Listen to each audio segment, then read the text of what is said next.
So, hello everyone. Uh, Today, in this video, I'm gonna talk about a particularly famous character from Marvel Comics called Loki's son, which is based on the uh, mythological character from Norse mythology, Loki. And well, the reason I thought of making this video, because I never really thought I would ever make this type of video, is because I've been recently watching the Loki TV show alongside my brother, and well, we think it's it has good points, especially Owen Wilson. Owen Wilson definitely made the show uh, uh, 10 times better than than I guess it was supposed to be. Uh, of course, I also enjoyed Tom Hiddleston's performance. However, there are a lot of things in the show that kind of bugs me the wrong way. And the recent episode showing classic Loki in episode 5 really uh, finally gives me the answer I've been looking for. Why was the show bothering me? And that answer is because they've always been inconsistent in showing Loki's powers and abilities in the MCU. Uh, because I saw how they portrayed classic Loki, and I thought, what, this is how Loki was supposed to be, a powerful sorcerer, not just some uh, Asgardian guy who gets bullied around by Doctor Strange. In the comics, that would never happen. In the comics, Doctor Strange couldn't even could never imagine being able to bully Loki like that.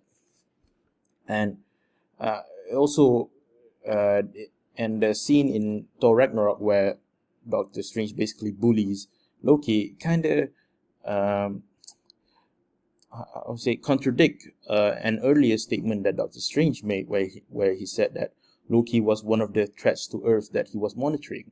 That, well, it doesn't seem like he's that much of a threat if you could just bully him and bully Loki and put him in a pocket dimension where he couldn't escape. So I just thought the MCU recently has been very inconsistent and very poor in showing Loki's abilities.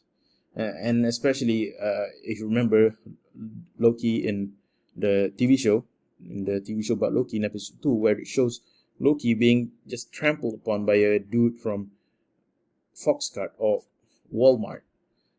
Yeah, sure, that guy may have been possessed, but he was still just a dude. How can he just be able to beat Loki? Loki's not only an Asgardian, but he's technically a frost giant, just a smaller version. But that still means he's far stronger than any human. So yeah, and Loki doesn't even use any of his powers to fight against that guy. He just tries to use his fists. It, man, so that's why I decided I wanted to show everyone how powerful Loki really is, like how they portrayed him in classic Loki. And basically, I'm going to show how Loki is in the comics, his powers and abilities. And this video is the first part of the series. So, firstly, let's begin by talking about Loki's physical abilities. Um, so, in the comics, he's capable of actually physically fighting against Thor. Although he wasn't able to defeat Thor, but at the same time he was still able to land a few punches. And when enhanced by Karnilla, another Asgardian villain in the Thor comics, he could overpower Sith and go toe to toe with Thor. Although again, not enough to overpower Thor. The picture on the left just shows some of his physical abilities. He could punch brick and mortar, and also overpower Sith. But of course, he was actually enhanced by Karnilla at the time, so he was kind of cheating, but still. And yeah, during this time, still he was enhanced by Karnilla, so he could land a few powerful punches against Thor. Yeah, ching, ching, ching. So they went through a few fisticuffs. He could also take numerous blows from Thor, which, of course, since they've been fighting against each other since the 60s, showed demonstrates how durable Loki is, that he's still alive, and he was able to once at one time, I think it was the comics in the 80s during Walter Simonson's run. I think he was able to even quake Asgarder, which is the if I'm not mistaken, the correct pronunciation of Asgarder itself, when he was punished by Odin by being tortured with a poisonous serpent. And this was based on an actual excerpt from the prose or poetic Edda, I don't remember, but it's actually a story from the actual Norse mythology. This is a picture of that scene. Yeah, see how Fandral himself talks about. See how when Loki shakes from pain, all Asgard quakes. Hey, even valiant Volstagg can scarcely stand. But stand you do, both, and Asgard as well. 'Tis a good omen. I just really like how cheesily theatrical the character from Asgard was during the 60s, 70s, 80s, and 90s. And now we're gonna talk about an aspect of his character from the comics that I don't think a lot of people are aware of, because mostly when they read the comic books or they know about Loki from comic books, they mostly know about his abilities in terms of magic and sorcery, and of course also his physical attributes, and also maybe even his sword fighting. But not a lot of people know that he actually had a lot of interesting magical equipments. And of course, many of these are made during the 60s and the 70s, so they were kind of silly and overpowered at the same time. And I thought it was fun to just talk about these equipments. So firstly, he made some pills that was able to slow down a person's movement by releasing invisible mist. And I'm not gonna lie, I felt like invisible mist is kind of a redundant idea, since a mist was supposed to be visible so that you can make sure other people couldn't be seen due to how thick the mist is. But if you make the mist invisible, then well, it kind of defeats the purpose. But actually the real purpose is to slow down a person's movement. And here you can see an enemy agent, either directly or indirectly working for Loki, throwing the pill, although it was originally in pill form until Loki distributed the pills and they turned it into a grenade. So yeah, so here Loki is talking about how his potion should be able to slow down the Thunder God's action. Well, yeah, but it didn't because Thor just simply blew the mist away using his hammer and his weather abilities.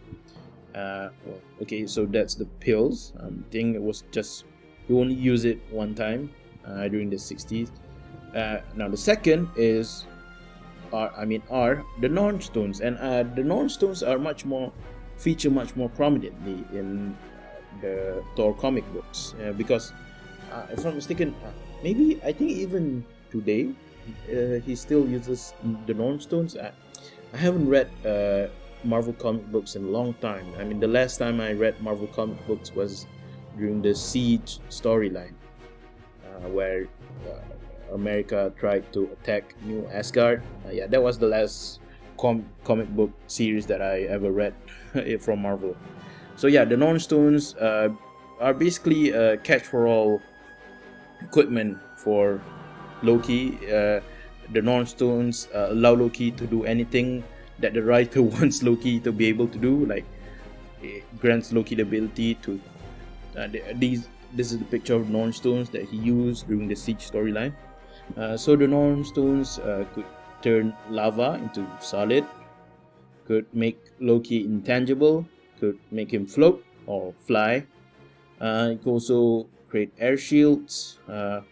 It can become an insect repellent, can animate objects, as in bring gargoyles to life, and also even empower the Avengers during the Siege storyline. And he also has a potion that separates his ego, or his spirit, ego, as in how Freud described it, from his body, and he can use it to travel through space. Yeah, that was a kind of a weird ability, weird equipment.